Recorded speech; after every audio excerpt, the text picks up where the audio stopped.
Yung unang-unang kaguluhan dito sa insidenteng ito. Sabi po nung local police ng Aurora na accidental daw.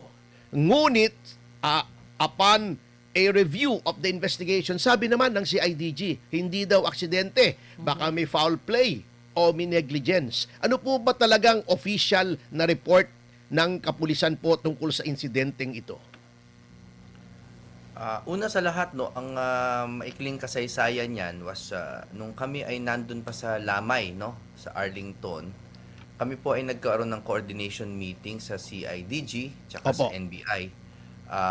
At sila po ay nagsabi na magko-conduct sila ng parallel investigation, no, hindi joint, no. At doon sa meeting na 'yon, ako po mismo ang bring up nung topic nung Aurora investigation report. Opo. Dahil ako po ay nagsumamo sa CIDG in particular, sinabi ko, "Sir, mawalang galang na po. Pero yun pong tila baga na mabilis at medyo may pagpapadalos-dalos na konti, no, sa aming opinion na report ng Aurora Police ay hindi yata naaangkop dito sa ating kinalalagyang sitwasyon. Dahil kapag sinabi po ng isang opisyal ng gobyerno na ito ay aksidente, para na nilang tinapos yung issue, no? Na parang kung aksidente kasi, alam po ni Attorney Ferdy siyempre na wala na pong liability ang mga nakasangkot. Kaya kami po ay masaya na ang CIDG ay nag-conduct ng sarili nilang investigasyon. Ngayon, ang sana malinaw sa publiko, pag sinabi pong hindi aksidente, hindi naman po ibig sabihin na merong nanadya. Kasi po, kawawa naman po yung mga player na kuminsan na ay meron na rin mga natatanggap na mga ay mga hate messages. Yung iba pa ay may death threat pa daw. Ang ibig lang po sabihin ng aksidente ay meron pa ring maaring managot dito. Hindi natin alam kung the intentional crimes or negligent crimes, no? Pero at this point, ang punto lang ng CIDG is that it bears further investigation. Okay, in speaking of investigation, Attorney Jimmy, parang inisnab po yata ni Coach Tad Baldwin at ng kanyang assistant na si Eric Kimpo yung unang sabina. At immediately, they lawyered up. Well, of course, based on reports. At ang akin ding nasagap from news reports ay dapat today po yung second na sabina. Correct me if I'm wrong. They're supposed to appear today before the CIDG. Ewan ko kung ng oras or kung a-appear sila. But para sa inyo po, Attorney Jimmy, what does this convey to the public na parang iniisnab yata o ayaw mag-cooperate nitong si Tad Baldwin at ni Eric Kimpo sa investigasyon na ongoing ngayon ng CIDG? Ang huli ko pong nakita sa news reports ay nag-submit na po si Coach Tab Baldwin sa CIDG. But you will have to fact check me, no. I think a few hours ago pumunta na po siya for nag-submit na siya doon sa tawag ng CIDG. However, ang hindi niya yata pinuntahan ay yung sa Dole yata. Sa Dole na parang sabina din. Opo. Pero ang akin lamang hindi ako ang abogado nila. Ako nga ay maaaring maging kanilang katapat. Pero naiintindihan ko sa isang banda na nag-iingat sila sa lahat ng kanilang mga public statements at mga gagawing salaysay. Ang hindi ko lang po medyo maunawaan ay kung bakit ang tagal. Yung tagal lang naman, yung tagal. Pero sa huling balita nga, meron ng 9 players na pumunta sa NBI naman para mag-submit ng affidavit yata or to submit to investigation. Hindi ko pa alam ang complete nature. At yung si Coach naman, Tab, ay nag-submit na rin sa CIDG. Okay, maigi naman kung ganoon. At speaking of Dole, Attorney Jimmy, merong lumilitaw ng mga question tungkol sa employment status nitong si Tab Baldwin. with respect to Ateneo de Manila University. Yung iba nagsasabi, independent contractor daw ito at hindi regular employee as the term is defined by law. Ang tanong ko po sa inyo, ano pong epekto, if any, kung siya man ay independent contractor o may problema yung kanyang status as an employee to be employed in the Philippines or siya ay regular employee with respect to the possible vicarious liability. Ang mga kababayan, yung vicarious liability po, yan yung doktrina sa batas na kung ikaw ay may empleyado, kasi meron po kaming tinatawag na master and servant rule sa batas, ay maaring bagamat hindi ikaw ang, let's say, hindi ko sinasabing meron ng finding, assuming na may finding of negligence on the part sa empleyado mo, ay yung employer ang mananagot. May magiging diferensya po ba ito kung independent contractor o regular employee? Yan po yung matagal nilang pinag-aawayan na kasi nung una hinahanapan ng alien employment permit itong si Coach Tab, no? At ang kanyang sinumite ay isang alien certificate of registration, no? Magkaiba po kasi yan, no? So kung siya ay wala ngang employment permit, ito ay pupunta sa ibang issue, no? Ibang issue 'yan tungkol sa DOLE at kakaharapin niya 'yan. Kasi po, pagdating po sa pananaw ng mga players at pati dun sa sinasabi nating vicarious liability na posibilidad under Article 2180, no, sa ating Civil Code. Hindi kasi po namin tatanggapin na kailangan meron silang contract of employment or kung ano pa man o papeles, no, dahil they held themselves out, no, they held themselves out as the representative of the Ateneo. Coach Tab Baldwin is not just a coach or a representative, a mere representative. He is actually an industry stalwart. No, he is actually a known figure, a moral leader, and a public relations tool. Ika nga, ng Ateneo. He has brought a lot of honor. In fairness to the good coach. No? Living legend na yan eh. Parang si Imelda Papin. Buhay pa, mukhang alamat na. Ano? Oo. Wala po akong comment dyan, ha, Ma'am Imelda. Si attorney lang yun. Malakas po makadama yang si attorney Perdo. Alam niyo po, so this mere holding out of the Ateneo of coach as their representative, I think clearly constitutes an EER, no, an employer-employee relationship at the very least. And the vicarious liability, yung pong tinasabi natin kumbaga parang yung sariling negligence, possible negligence ng Ateneo over the supervision, no, doon sa kanilang coach at sa kanilang mga methodology is apparent in our opinion. No? Of course, this is for the courts to decide. Of course, of course. So lastly, para lang po malinaw, gusto ko po ito linawin sana po sa taong bayan. This is not the time to seek vengeance. No? Hindi po natin hinahanap na may maprito dito, masunog. Ang hinahanap lang po natin dito is to make sure na hindi tayo maligaw dun sa mga paisa-isang press release ng bawat kampo. Na para bigla na lang mawalang saysay yung pagkamatay po ng dalawa nating player. We are working along legal grounds po para siguraduhin na kung may dapat managot, halimbawa si coach lang ba, yung eskwelahan din ba, yung ibang players din ba, which I doubt but is still in play, kailangan po nating magkaroon ng patas na pag-iisip, wala munang emosyon at aralin po natin yung legal na aspeto. Okay, may tatanong ka ba? Kung hindi, magpapatuloy ako. Teka lang, attorney.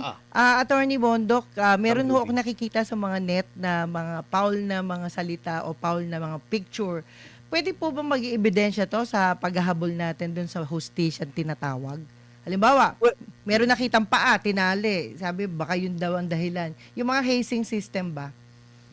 Yun lang naman po ang tanong ng netizen. Opo, yung pong mga picture na yan ay alam naman ni Attorney Ferdinand na may evidentiary weight yan siyempre, but it is subject to authentication and vetting and proper investigation. Ngayon, ang problema lang po natin, no, kasi ang partisipasyon ng social media ngayon ay masyado ng grabe, no? Correct, Malakas. correct. For better, I agree. Oo. Oo, for better or for worse, no? So, it is up to us, the lawyers, and up to the investigating bodies na kunin, kalapin yan. Kinakalap po namin lahat yan. Hindi po nakakaligtas sa amin yan. Pero hindi po namin trabaho na husgahan kaagad kung ano ang bigat niya.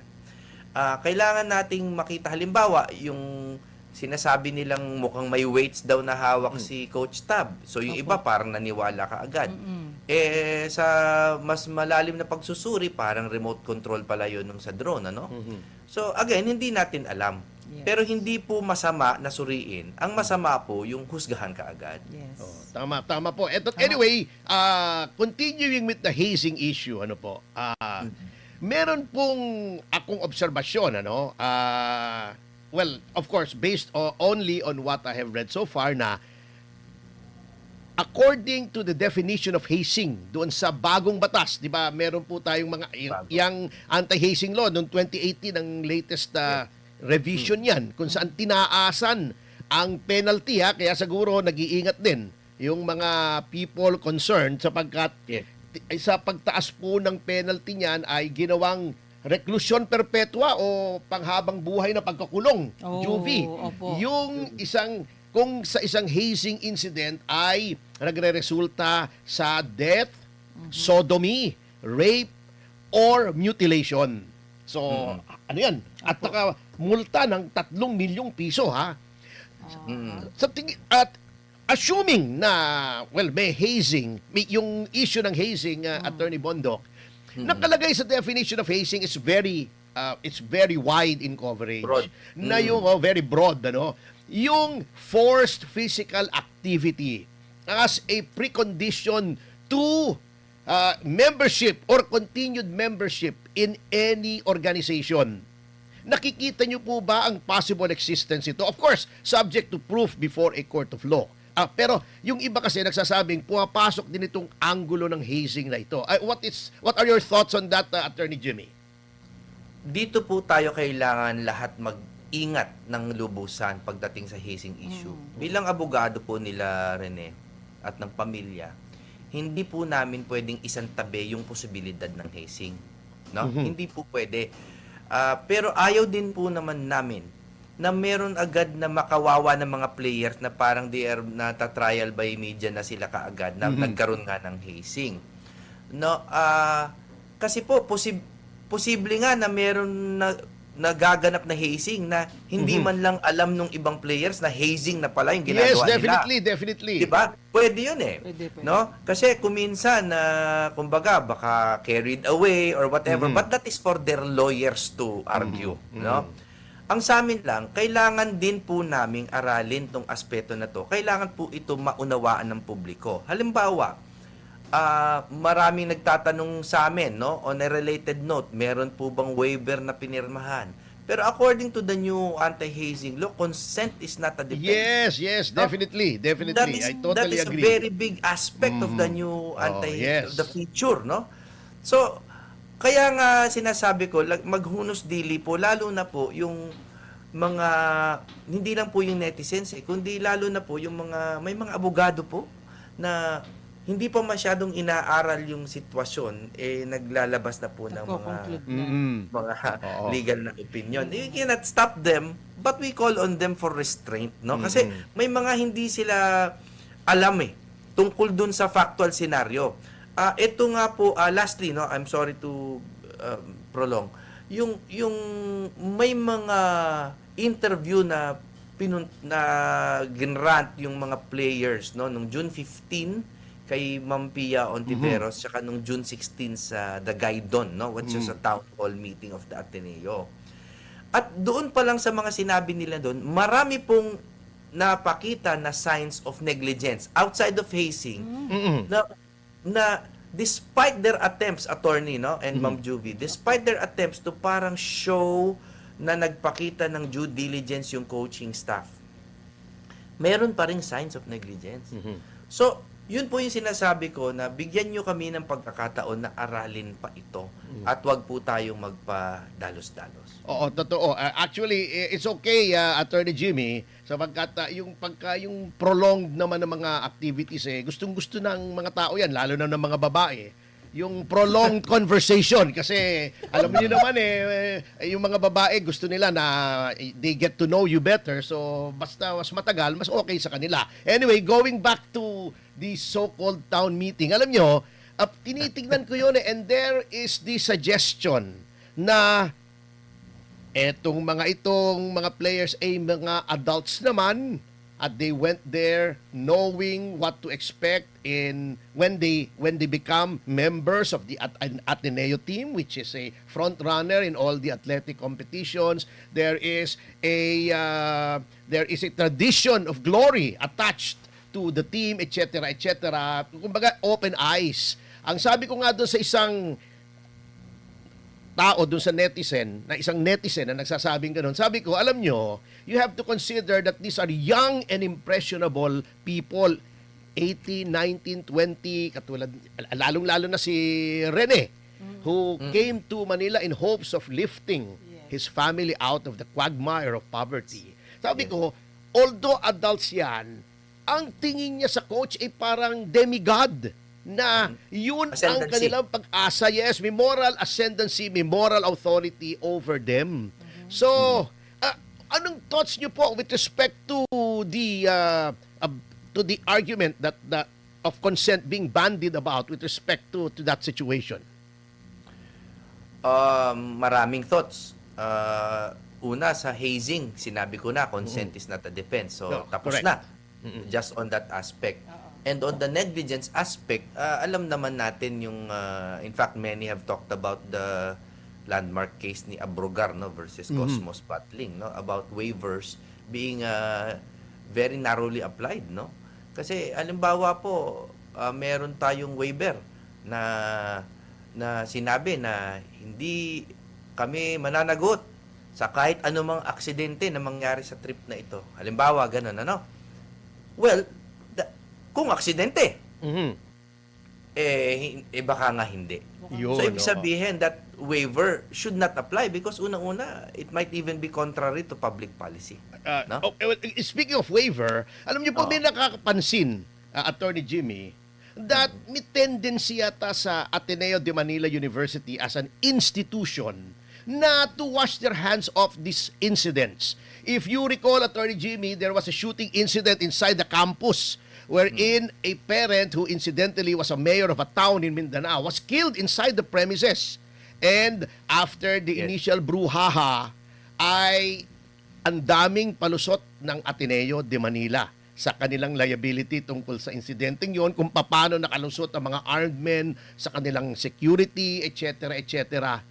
At magaling ang Ateneo You know, Ateneo always shouts accountability but when it comes to itself, they try to go around their accountability and liability. Hindi ba kayo natatakot na as a big institution with lawyers on their side na mga galing sa Ateneo Law School ay this incident will again be swept under the rug, just like other incidents of big institutions being made liable for their accountabilities in incidents of this nature?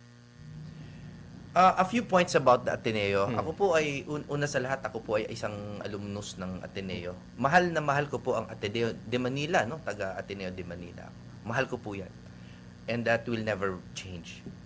At dahil po sa pagmamahal ko sa Ateneo, gusto ko rin pong i-defend ang Ateneo institution kung sakaling merong mga tao sa loob nito na nagkakamali. At yung takot po na sinasabi ninyo na baka sakaling sila ay maghugas kamay, una sa lahat, naiintindihan ko naman na ang lawyers nila, syempre, ay ang trabaho nila ay subukang mawalang sala ang Ateneo. At ang trabaho naman namin ay hindi naman ang habulin sila, kundi ang habulin ang katotohanan. So, hindi po ako in this particular instance natatakot na basta silang makakawala dahil it's a very public incident, no? And even Ateneans, even let's say the head of the Ateneo Political Science Department was even quoted in an interview, I think in that same town hall, as calling for the accountability of their own school. So, yung sigaw po ng accountability, hindi po nanggagaling mula sa labas, kundi po galing sa loob mismo ng Ayun. Ateneo. And that is what I am very proud of. Sa Ateneo po, merong isang Latin na expression na parang bata pa lang naririnig na namin yan. Yung cura personalis alumnorum. No? It is sinasabi yan ng mga Jesuita that there should be a care for the whole ness of the student, no? The entirety of the student. Cura personalis alumnorum. Ibig sabihin, hindi lang yung student, yung utak niya, kundi puso niya, pamilya niya, no? In this particular case, namatay man si Rene, no? Yung wholeness ng student includes the family, includes his community, no? So, in terms of fear, I have very little fear of them escaping liability if evidence shows that they are liable, because the call comes from the conscientious people of the Ateneo itself. Yun, kasi natatakot lang ako, Attorney Jimmy, kasi hindi yata na ituro sa inyo sa Ateneo na yung origin ng word switik galing sa Jesuita yun eh. Hindi naman yata. Hindi, really, I'm not kidding. Totoo ba yan? Oh, yes. Yung, kasi noong panahon ng Kastila, yung mga hid-hid, yung mga ganid sa mga polo, sa mga renta sa lupa, mga Jesuita Kaya nanggaling yung, I'm not kidding about that Yung it's a corruption of, pag sinasabing, Jesuita ka naman naging switik ka naman Oh my, I am saddened to learn that. Yes, and ang dami kasi nagsasabi, Attorney Jimmy, the reason why I brought that up is may mga kausap akong mga PR, siyempre may mga kaibigan naman tayong nasa public relations industry. Sabi nila, it could have been better handled parang yung Cebu Pacific crash daw of a decade or so back na noong nangyari yung aksidente, si Lance Gokongwei immediately went public and said, "We are very sorry, kami po ang may kasalanan. Hindi na po mauulit, we will take care of everyone affected." Parang dito daw kasi ang dating ay agad-agad nagtuturo na, hindi naman namin empleyado yan, hindi officially sanctioned yung team building na yan, etc. Yun po ang nagiging impression that it was mishandled from the outset by Ateneo. Kaya nagkaroon ng yung joke natin, hindi magandang bad vibes. Anyway, kung sa tingin nyo po, from where you're sitting, without of course being so presumptuous as to second guess yung findings ng court, sino-sino pong directly liable for the accident or for the deaths of these two individuals? Oh, well, I don't think it would be proper for me to comment on that. What I But can do you tell think you there is negligence from your point of view, knowing what we do now? Well, let me share with you an incident, a factual snippet from the interviews of the students themselves, no? Meron silang sinabi na around 2:30 p.m. of that fateful date, tinanong po ni Coach Tab kung sino yung hindi marunong mag-swimming. No? So, nung sinasabi yan ng estudyante, siguro it was true, but legally, siguro it was also to establish that they exercise due diligence, di ba? Na nagpakita sila ng pagtatanong, pag-iingat. Tapos, in that same, or in a previous interview, I think, pinakita nila that yung formation nila doon sa dagat ay hindi po parallel or pantay sa shoreline, kundi perpendicular, meaning palalim. Palalim. Siguro okay. according to height, ano? Hindi. Ay, hindi. Kasi, I don't know if it was according to anything. But, should it not have been according to their questioning o kung sino yung marunong lumangoy o hindi? Tama? Kasi dalawa daw yung hindi marunong lumangoy, si Divine Adili at si Ian Espinosa. Pero pag tinignan yung information as diagrammed by the players themselves, nasa 7th or 8th, I'm not sure, no? Banda doon, nakalagay si Divine Adili. So, this public admission maybe evidence of a certain amount of negligence. Hindi po Ayun. ba? Dahil kung tinanong nyo na nga kung di marunong mag-swimming pero nilagay nyo pa rin sa malalim-lalim, meron pong negligence. Okay. Okay? So, Okay. isa lang po yan example, ha? Isa lang po yan example. Pero ang nag-iingat ako is I do not want to create hate or immediate conclusions in the minds of your listeners. Kailangan pa nating aralin ito. Okay. For the sake of fairness, lilipat ako ng punto de vista doon naman sa kay Coach Tab at sa Ateneo. Okay. Sabi po ng iba, paano magkakaroon ng negligence? Hindi naman namin mape-predict na biglang tataas magkakaroon ng swells doon sa dagat noong nagte-training kami. What do you say about that?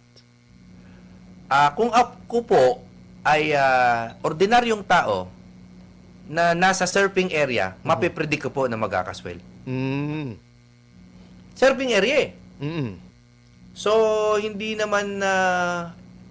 rin naman extraordinary yung nangyari dahil marami na rin nagsabi na yung dagat doon ay nangangain ng tao. Yun po yung sabi ng mga lokal doon, no? So again, we are not concluding, no? Wala po tayong kino-conclusively presume na they are negligent. Pero yun po, on that particular point na sinabi ninyo, Attorney Topacio, na hindi nila mapipredict, that is not reasonable. Okay. Sir, at this point, your message to the public with respect to this incident. Ako po ay isa pong payak lamang na abogado, and the reason why kami po ay napili dito is admittedly not because of me, no, but because of the excellence of Attorney Bobet Torion, his reputation, and his hometown being there from Mindanao as well. Kababayan, ano? Tama, correct. Kababayan niya, and that is one of the biggest reasons.